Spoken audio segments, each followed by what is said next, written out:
All right, we are back for another edition of the Astro Weather. I am your Astro Weatherman, Robert Phoenix, and I hope everyone is having a great start or a great finish to your day, wherever you may be. Hold on a second. I got something here. I gotta sort out.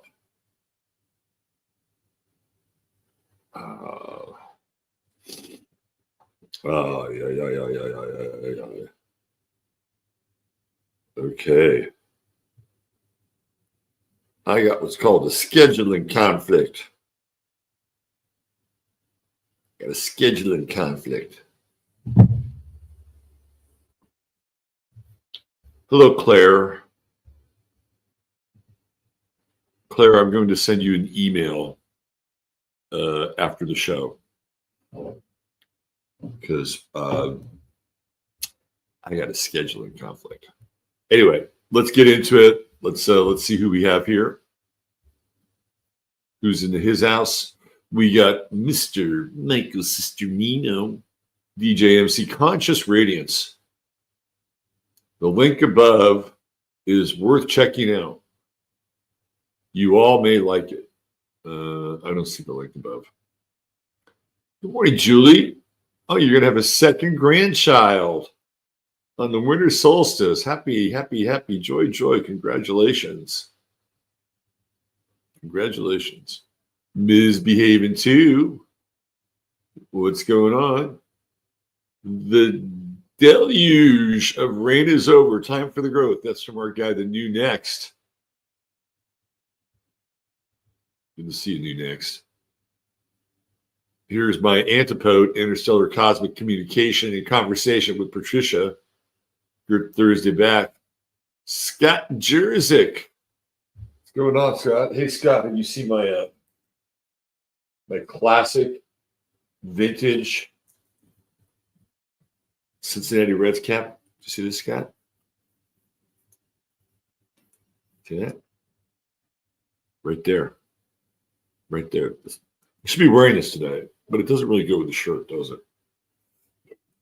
Anyway, a little Ohio representing. Julianne Ross. Hi, Julianne. Haridas. Well, you are welcome. Appreciate that, Haridas99. Appreciate that. Thank you. Jackie Delario. Jackie Delario. Double K, the California Contrarian. Kicking it. What's happening? We got KK, and then we got DD, Devin Dewar. Good to see you, Devin. Devin put together a nice little clip from our interview, which is on her channel and also on Twitter. Did a great job with that. PMSO, what's going on? Janine Artis Sear. Traveling satisfaction with my Sagittarius moon. All right.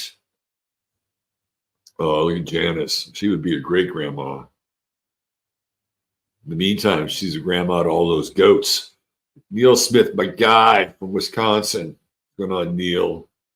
Hanging laundry. Stephanie Hunter. Hi, Stephanie. Good to see you. Big Dave Sullivan's here. What's up, Dave? Darling. Tessa. We got a Tessa sighting. Woohoo.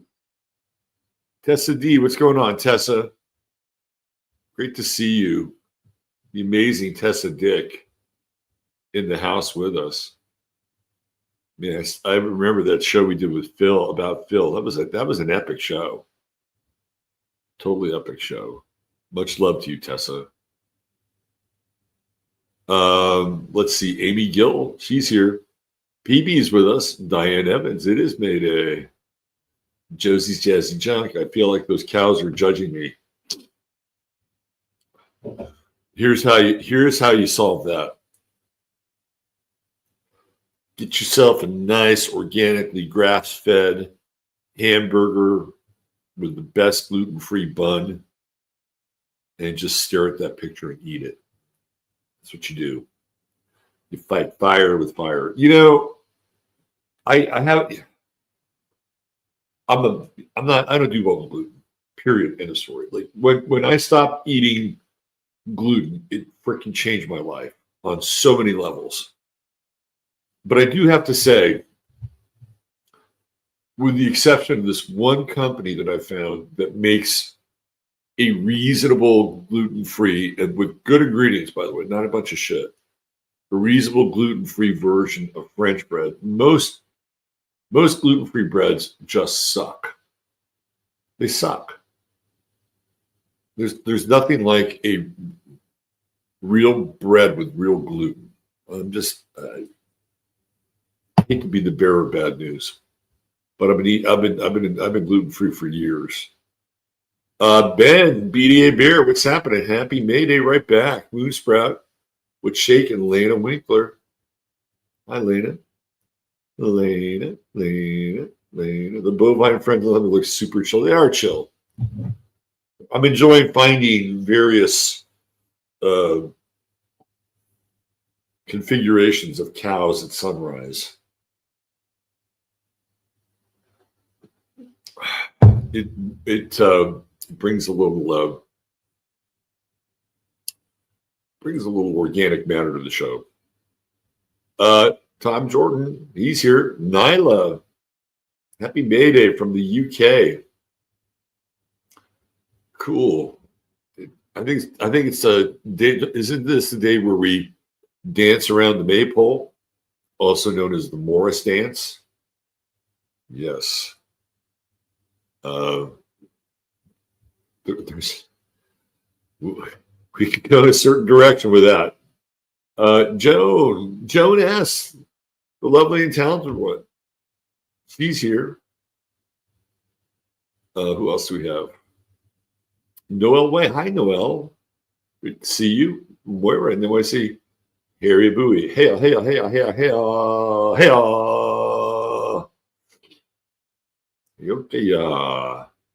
Claire, the aforementioned Claire.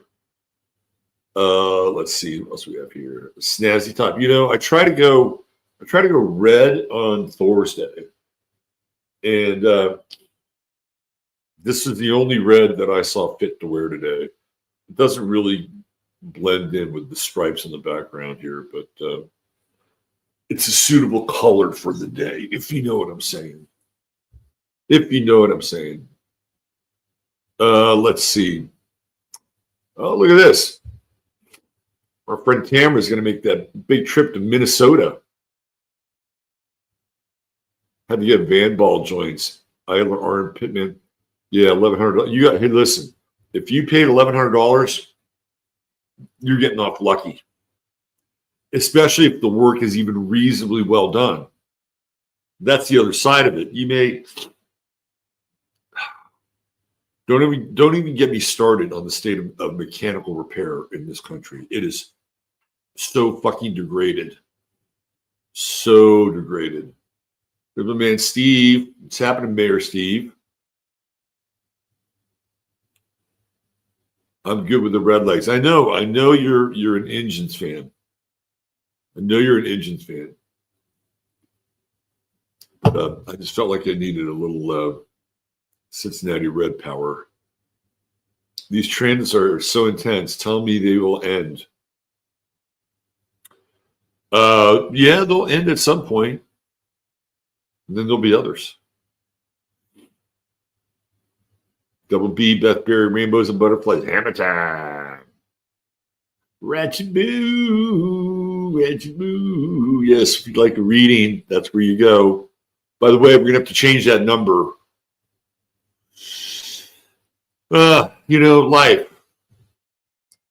Life. Skype today is ended. There's no more Skype. I tried to use Skype yesterday. It was kind of like, hey, listen, it ends tomorrow, but really we're not making it work today. So don't worry. You just come on over to this new thing called Teams. I don't want to fucking join Teams. Skype was a pretty good solution for international calls, and now I don't have that. People say, well, you can use WhatsApp, you can use Signal. Why do you need Skype? Those are mostly phone apps. Skype, very effective for the desktop. And I'm not sure how translatable the phone apps are for the desktop. I'm just not sure about that. But yeah, I'm going to have to change that number. So that means that people are trying to get a hold of me and ring me up to schedule a reading because I'm old school. That number is not going to work anymore, which means I have to change my video.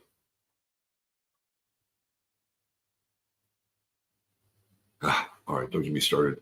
Epic Gaming. Oh my God, I just tried to listen to Rick Levine, who knew astrology. Could be so boring. You know,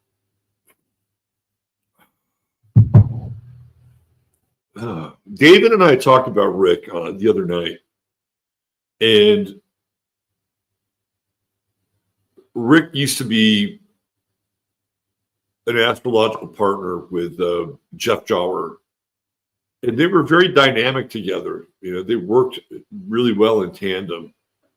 And Jeff passed away, I don't know, maybe well over 10 years ago now. So Rick has been flying solo, and I just don't think he was as effective as he was with Jeff. They had energy, right? Like they would bounce off each other. And Rick is an Aries, and you would think that he would have an abundant amount of energy and have some, some passion and some drive. But I've just felt that way for a while. And again, this is no disrespect to Rick, who has been around and doing this. And I've been doing this for a while, but Rick, and times two with Rick, he's been doing it that long. I've been doing this since roughly 2008 now. So we're going on 17 years in a professional context, double that for Rick. So he's been around for a long time. He's very experienced. I'm sure he would give you a good reading, but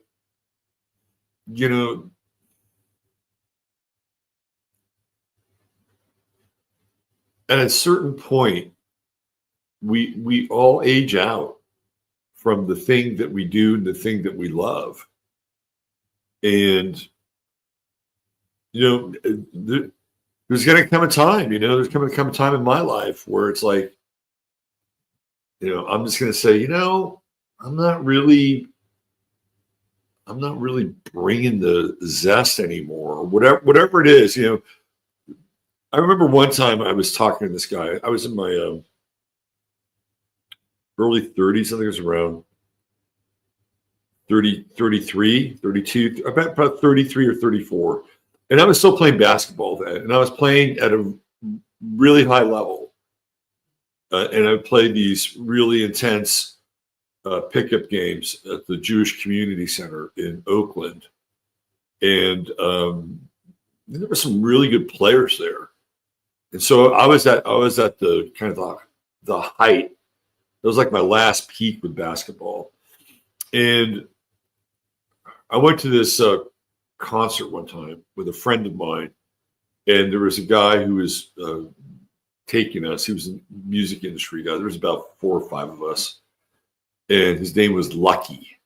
And we went to this thing at the Warfield in his Cadillac. Lucky was a total LA music guy, and we were talking about basketball. And I said, "Do you still play?" He said, "Oh no, I don't play anymore."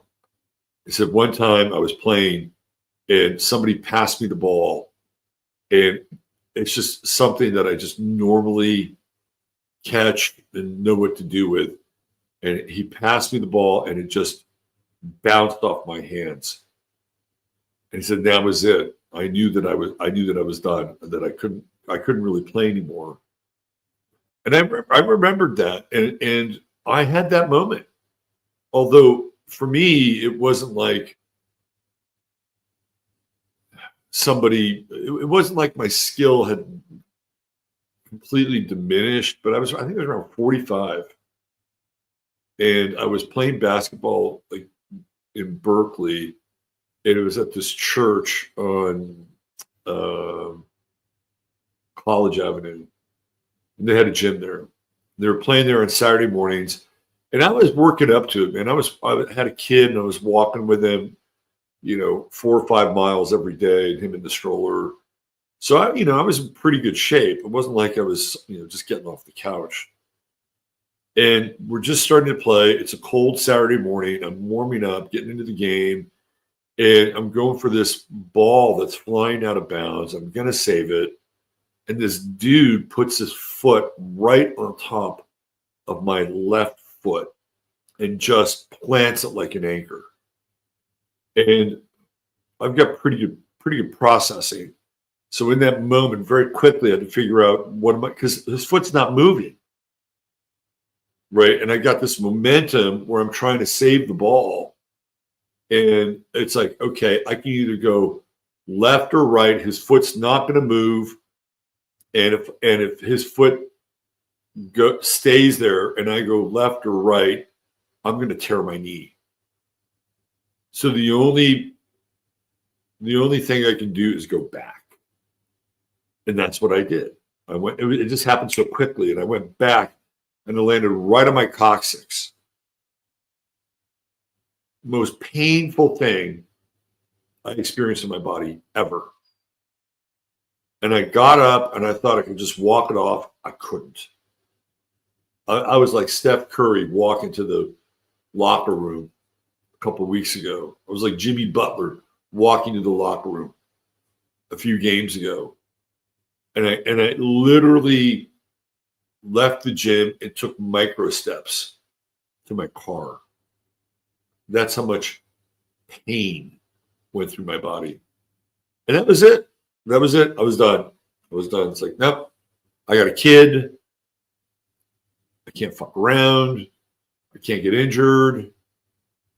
It's time to hang him up. And, I'm not saying that Rick should hang it up. That's not what I'm implying. But there's a point where we recognize that it's time to hang him up. I never want to be, the person that stays at the party too long. And, I don't, as I mature, I don't want to have to wear silly wizard hats just because I'm gray or whatever. And, now I can look like, some sage from Lord of the Rings. I mean, and again, I'm not saying that people who do that can't do that, but that's not a role I want to play. It doesn't appeal to me. So I don't know. I wish Rick the best. And I know that when you get to a point in one's life and you've been doing something for such a long period of time, and it really becomes part of who you are, it's very difficult to let go of that. Very, very difficult. So anyway, Rick, wish you all the best. And maybe you can find a little hot thing like Bill Belichick. Rick and Bill are both Aries, so it's not out of the realm of possibility. By the way, we will be looking at that relationship today over on 15 Minutes. If you want some enlightened gossip, please join us. Carolyn Moore, what's happening? Let's see. Veal Parmesan, that'll show. Whoa, look at Josie going for the jugular. Naturally, Mother Earth. I agree about bread. I'm gluten-free as well. Oh, it sucks. Some gluten-free pasta is reasonable. The best gluten-free pizza I have found is at Costco with their cauliflower crust. The Costco cauliflower crust pizza is the bomb. It's the best. You can actually eat it and it's good. But No on gluten-free bread, no on gluten-free buns. Pebbles, hi Pebbles. Yes, please hit the like. Tessa found my problem more with yeast than with gluten. That's interesting. I can see that. We do sourdough too. The fermentation really breaks it down. Yeah, I think the gluten-free sourdough is the best gluten-free I've found. Yeah, I agree with you. The starches are problematic. Steve is lurking, but when you say lurk in chat, you're not officially lurking, Steve. And you're not officially lurking now because you're on the screen.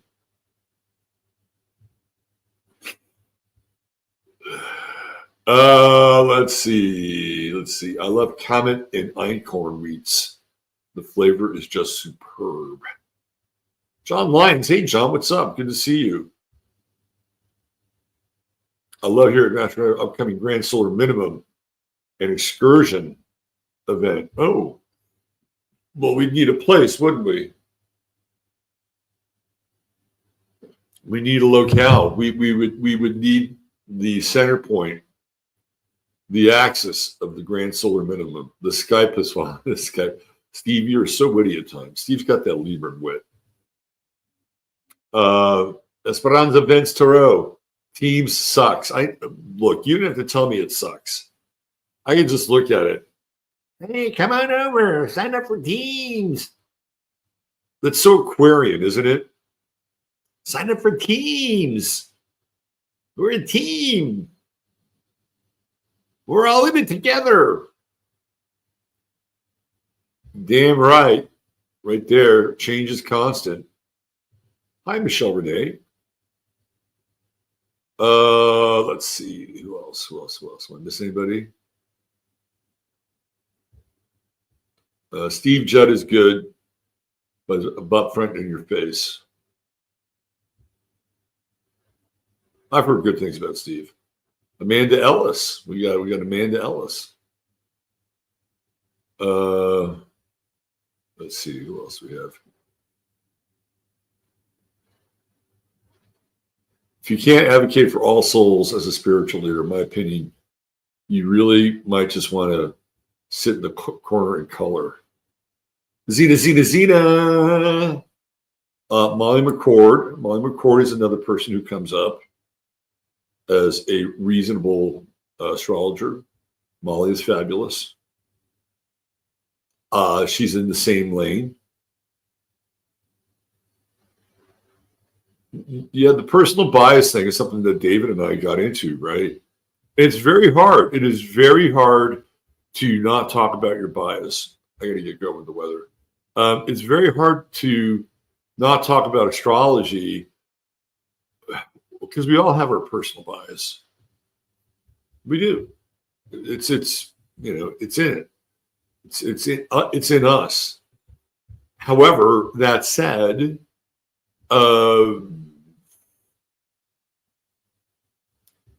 I do my best to be agnostic with astrology. I do my best to be agnostic. Now, this is not going to show up. See? Right there. Stop sharing. Let's try it again. There we go.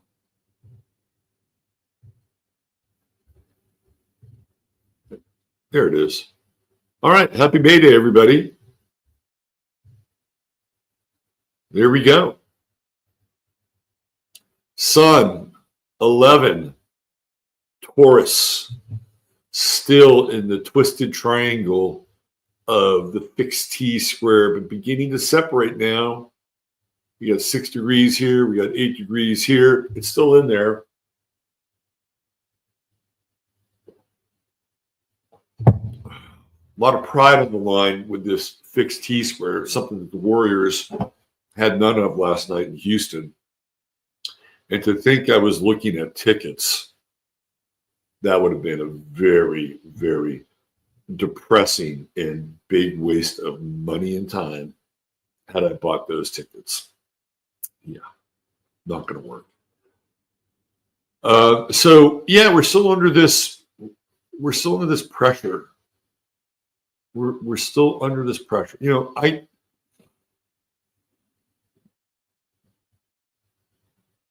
The internet and social media has really created this deep need in people to be right. And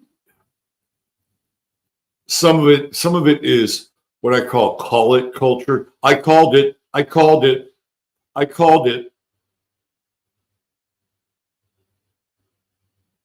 Okay, great. You called it. I mean, and we all get into a little bit, right? We all kind of go there. I go there from time to time. Yeah, that's what I said.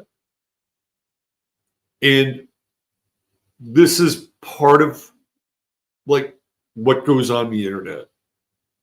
The need to be right. And the call it culture.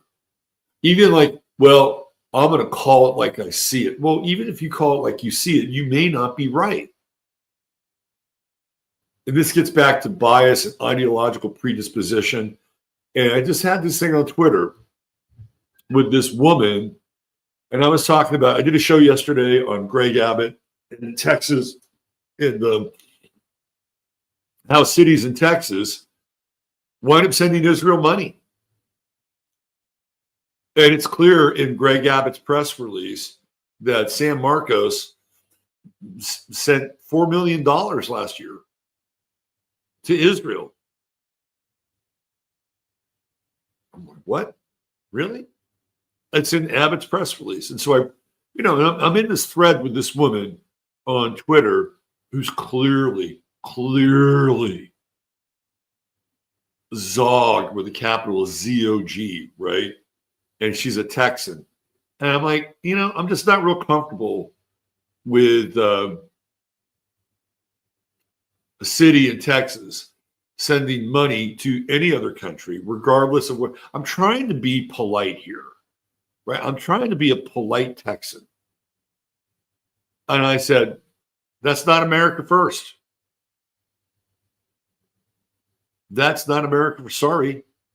And then she says, well, and then she came back with something else. And I said, I don't care how you parse it, whether or not the money is going to, it's some transaction and it's leaving San Marcos to go to Israel. I really don't care how you're parsing it.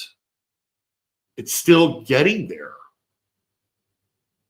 And then she comes back again and she says, well, you don't know how it's being used. Quite frankly, I don't give a fuck about how it's being used. Now she's trying to justify it. And I'm like, okay, now here we are. We're in this Mars-Pluto opposition. And are we going to fight to the death over the fact that San Marcos, no matter how you slice and dice it, is sent $4 million worth of assets to Israel last year? And I just said, look, you don't get it. You just don't get it. I don't want it leaving in any way, shape, or form. I don't care how it's used. And if it was such a big deal to you, if this whole Muslim threat and the reason why Israel exists is because they have the best intel and they stop all these Muslim terror threats, then why the hell has Greg Abbott let 500,000, 500,000, and that's being what, conservative Muslims move into the state of Texas? Like, if it's that such a big deal to you, then maybe instead of sending Israel all that money for helping us with the terror threat, maybe you just eliminate the potential of the terror threat. But your governor has not done that. And so what I did is said, I have been a polite Texan, and I was. But I'm now removing myself from this conversation, which I did. And there's, this is the Mars-Pluto opposition. Like, that woman was going to die on that fucking hill no matter what. She was, and this, I swear to God, the left does the same damn thing, right? They will use everything in their power to justify their tilted worldview. And this woman had a tilted worldview, which clearly I did not agree with, but I wasn't an asshole. Talk about bias, right? And then she brings up all these terror threats that were stopped. And she cited this one source in France, which was in part funded by the French government, but also in large part funded by like some Shoah Foundation. You don't think that the Shoah Foundation has some skin in this game? Please.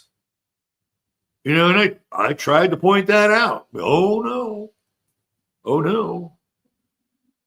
And so I had to get off that hill.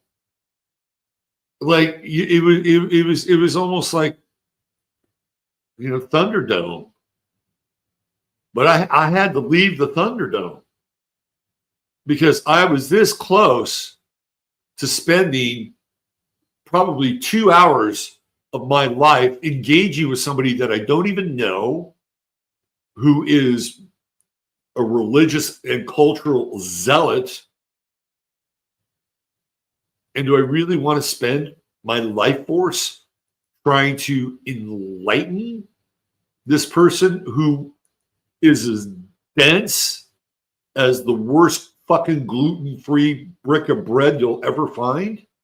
No. It's like, I'm out of here. All right, here we go. This is the trine. This is the trine to Mars, the Saturn to Mars trine, the Venus to Mars trine, the Neptune to Mars trine. Get me out of this two-way hell right now. It's not worth the time. Now, that's not to say that there are other things that aren't worth your time and effort. Yes, there are. If you got to go to the mat with your kid, right, around something, and you got this T-square going on, sink your teeth into it like a fucking pit bull and don't let up. Just make sure it's the right thing. Like, if you have to really commit to something and commit to it in a way where it's like, damn the consequences, and you and your heart and soul know that this is the right thing to do, then this T-square could actually really work for you. You can just grind people down. I wasn't into it. I've got too many things to do. And to sit there and shadow box with some Zagabot from Texas. So if you feel that, if you feel like you're starting to get right at that place, flip the switch.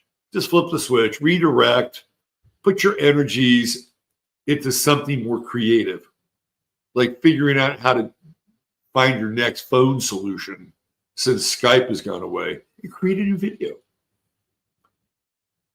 That's what I'm talking about. That's what I'm talking. Look, there's a time. This is the thing about astrology. There are times when you have these T-squares or these things going in your chart, and you will get tested, and you will go through things, and you're going to find out what you're made of. And a lot of those aspects, while not fun, and I've got some of them coming up, while they're not fun, they are part of our experience. Knowing about them can be helpful. Having some foresight can be helpful.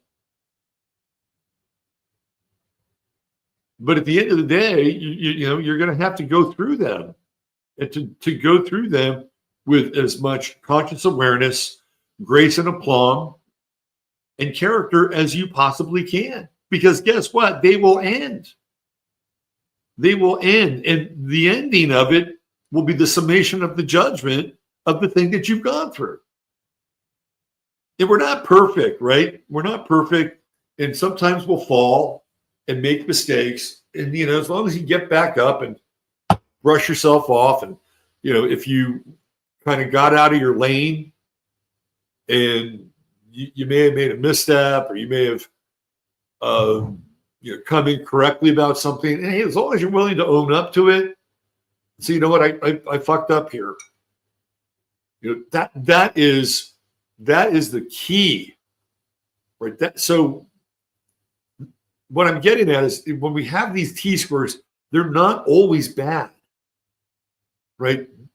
If you've got the right thing that you're committed to, and and it's the hill you want to die on, then go into it. Go into it, but make sure it's that thing. Because Bonnie D from Texas was not that thing for me. So I'd rather redirect my energy, and this is sort of the lesson of the day here. And stepping away from a conflict that is irreconcilable is not running away. Trust me. It is not running away. It is managing your own time and energy and resources. Because, I did a whole show on Sunday night talking about the archonic spirit. And that's a moment for the archonic spirit to come in.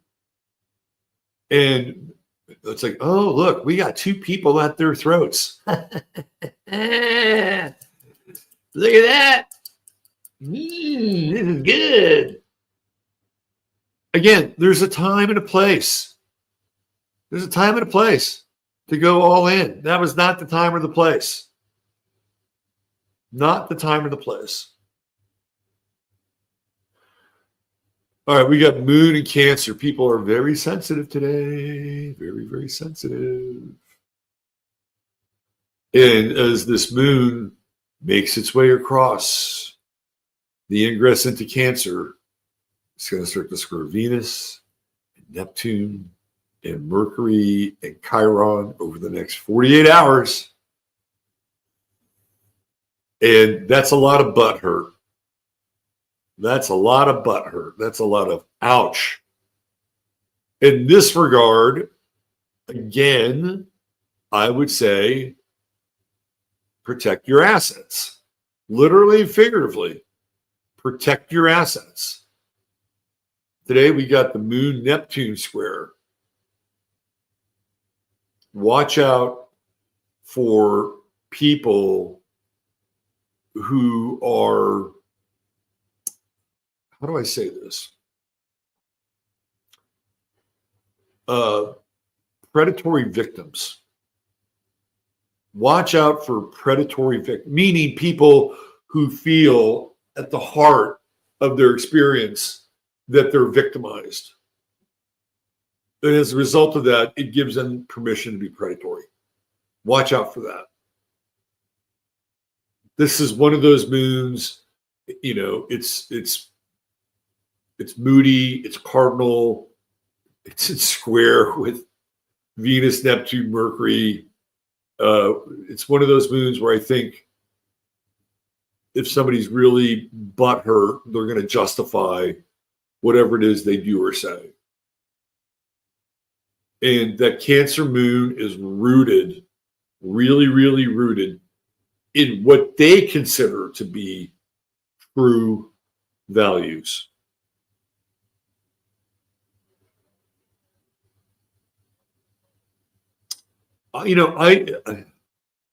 Again, just looking at everything that we've just been talking about, you just find that trine, Saturn, Venus, Neptune into Mars. Don't get caught up in the noise. And certainly, here's another piece today. You may run across somebody who is, having a crisis. And I know a lot of you do crisis management in other people's lives. I know it. Today is one of those days where you may want to step away from it. Today is the day where those people will drain the shit out of you. And then, then what happens? Well, then you become irritable, and now you're hooked into this T-square because for the last 2 hours, you've given your life over to somebody who's going through something which honestly is probably going to be pretty transitory. Don't go there. Don't go there. Do not go there. Politely bow, like the Japanese say, so sorry, I cannot talk to you. Right? This is one of those days. Do not allow people to get into your emotional wheelhouse and just dump. This is not a dump day.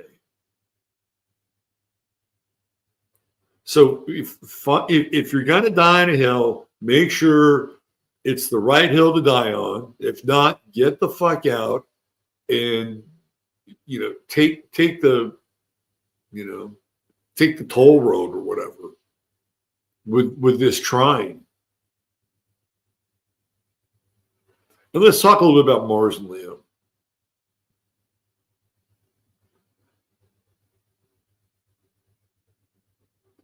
Mars and Leo likes to win. That's why this whole T-square thing. And I brought up how on the internet, everybody's got to win. It's created a terrible, there's like no saving face. There's no, rarely do you run across an exchange where people are polite, they disagree.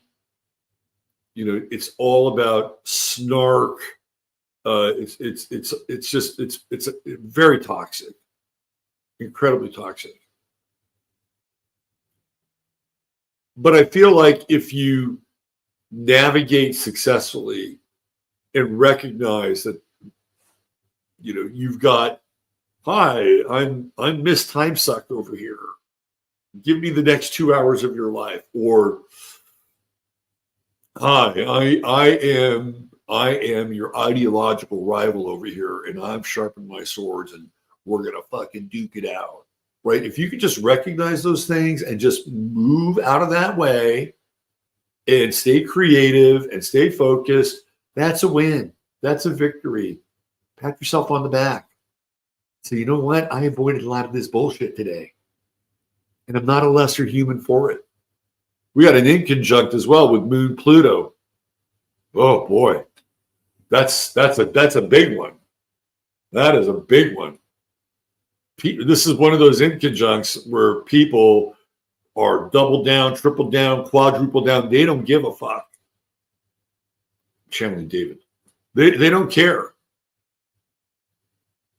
Because, damn it, they've got values and they've got morals and they've got standards, whatever they are, right? And they are going to be compelled and even possessed to make you aware of those things. Whoa. Keep your eye on the housing market today.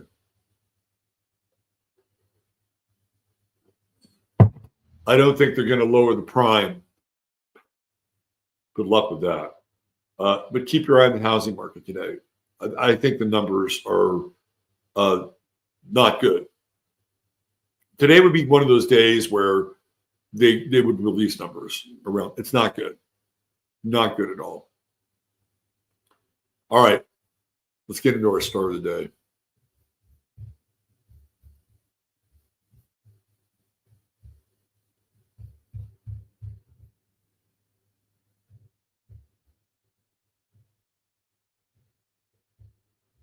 All right. Here we go. Today's True Hemp Science star of the day is one of my favorite actors of all time, Mr. Glenn Ford. And True Hemp Science is, of course, your one-stop shop for all things CBD, all organically sourced. And our friend Chris over there is quite the alchemist. You will find tinctures and gummies that are head and shoulders above what other people are doing in the space. And if you order $100 or more, type in 15MINS and you will get a free goodie bag. It's an order within an order. You will enjoy it. Trust me. $150 more, get you free shipping. There's always a 30-day money-back guarantee. And you can even make an appointment with somebody there who can talk you through the best CBD choices for you. That's truehempscience.com. All right.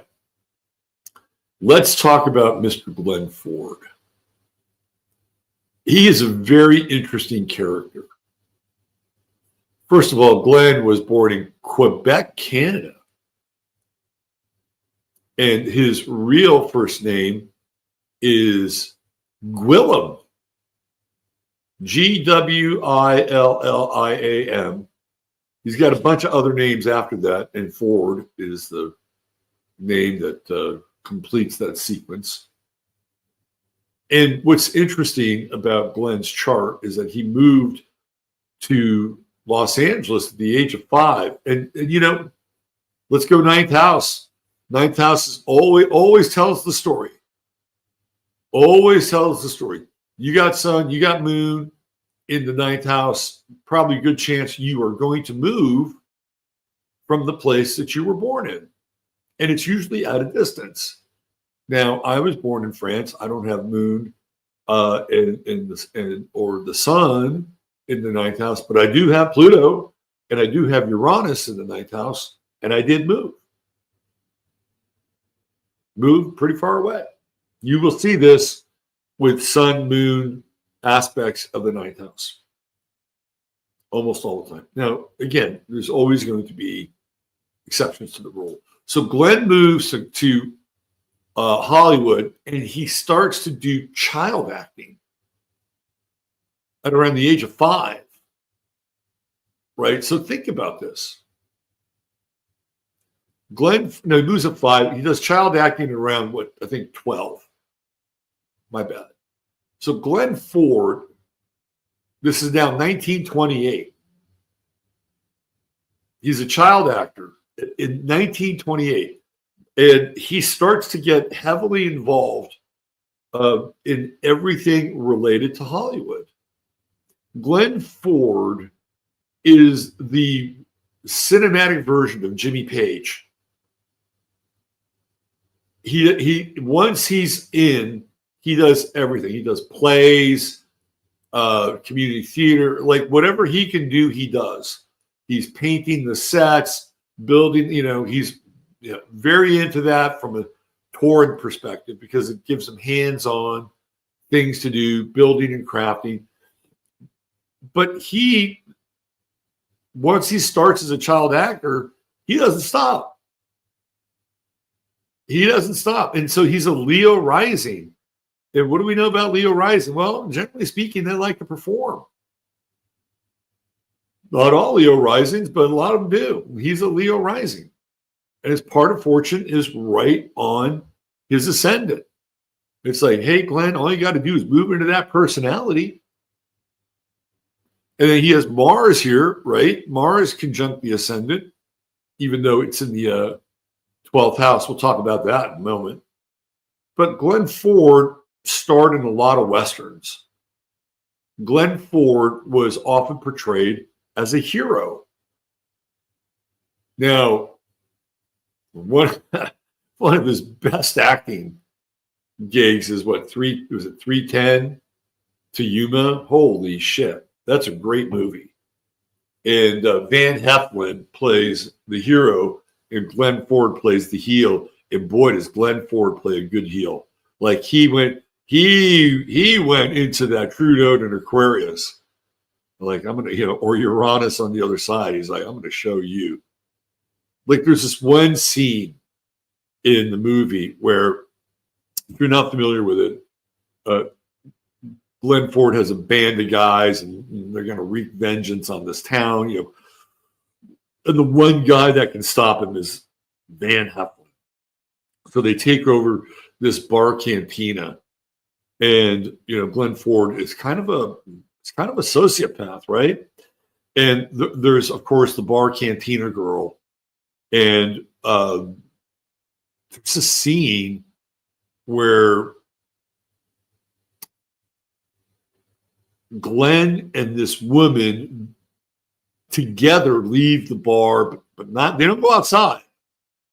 They leave the bar, and the next scene where you see them, I swear to God, it looks like they managed to pull this off.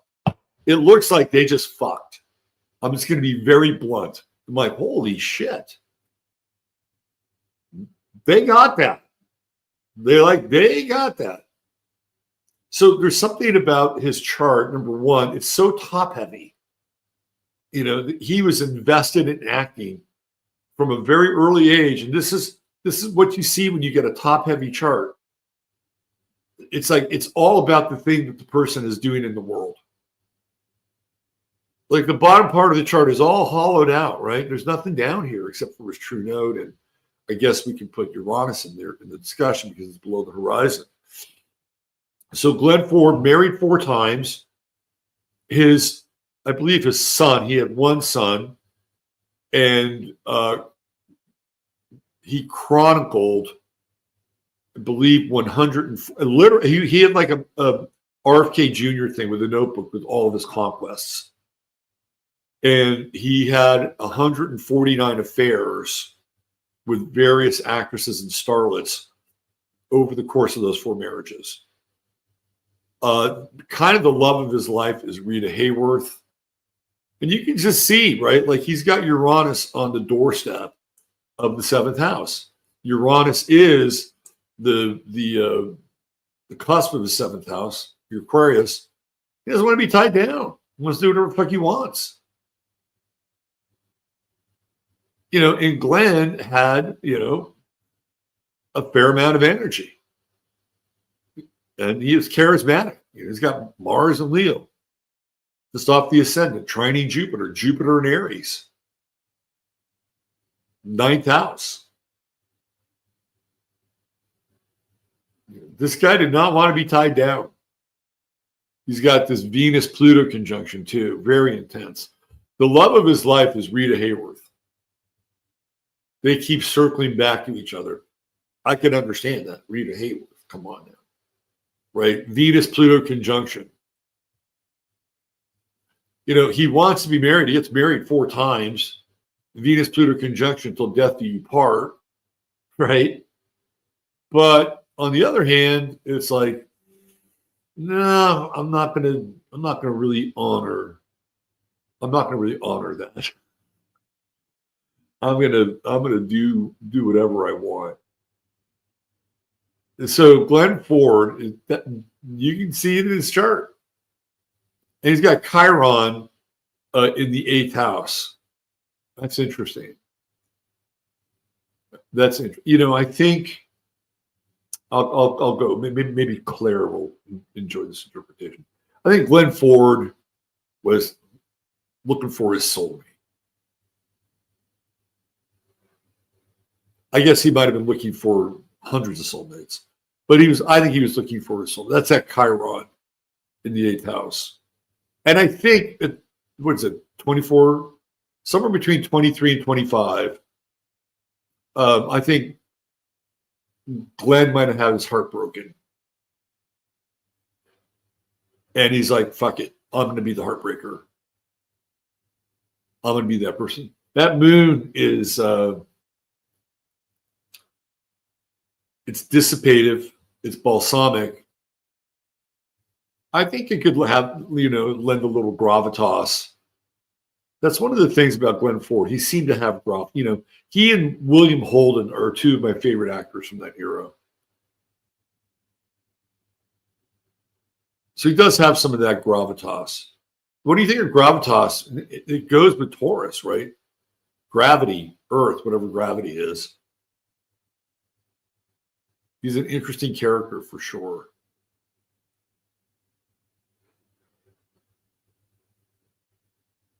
I think Glenn probably wanted to say things in his life that he didn't get a chance. Well, I wouldn't say he didn't get a chance to do it, but he's got that Mercury in the 10th house. He's got a great voice. He definitely has those great torn pipes. But that Mercury square Uranus, and it's also in a wide square with Mars. I think Glenn probably had a lot of things to say, but he didn't say because he didn't want to jeopardize his standing and being a moneymaker. I'm also wondering if he was a closet commie with that Mercury Uranus square. Anyway, very interesting chart. You can see the need I feel the Venus-Pluto conjunction is that's really the Rita Hayworth connection, because they can't let go of each other, right? That's the nature, and he's got Venus and Gemini, right? It's like, hey, look at all these choices, and they're all some version of me. I'm gonna marry one. Oh no, there's all these choices. There's Glenn Ford, your True Hemp Science star of the day. All right, that's it. We got to run. A few tweaks I got to do to the show over on Rumble. Thanks for being here. Take good care of yourselves. Treat each other well. God bless you. Love you all. Robert Phoenix signing off. Bye for now.